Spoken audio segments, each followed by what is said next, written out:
Hello, my name is Alex Sheldon. I am a technology teacher in Connecticut.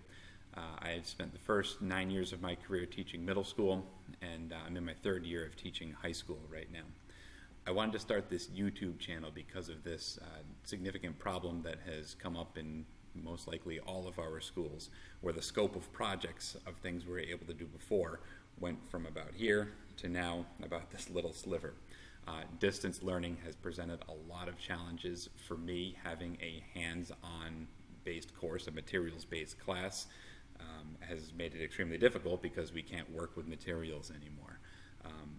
Both for the fact that we can't be sharing physical objects within the classroom, and also because of the fact that many students are attending the class virtually. Some students 100% of the time, some students 50% of the time, or whatever the schedule allows. So because you have the presence of these students who are at home signing on with nothing but a computer and internet connection, I still want students to be able to create and make things and not do an assignment that is read the chapter and answer the questions. It's just not engaging. So I've gone after a lot of cloud-based software like Scratch, Tinkercad. I've started to get into Pixlr and SketchUp. I feel like these really engage students to be able to create and build something like they would normally do in my classroom, and also making these assignments work for all levels of students, whether your students have low ability and low interest, high ability, high interest, or any combination of the two. I've tried to make these assignments work in that if you want to just copy the example that I have and move on from there, that's fine. You can do that. You're still learning something. If you are the type of student that has a very high interest and high level, you can take these projects and go with them, and hopefully the tutorials help you with the parts where you get stuck. In addition to that, just changing some of the subtleties of these assignments is always an option, and I feel like allows you to not stray too far from the norm of this example project that we have.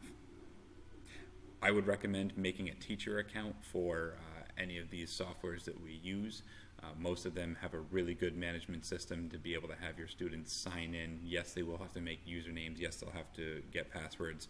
But I find that Scratch that I'm into right now makes it very easy to manage that type of thing when your students inevitably forget their usernames and passwords.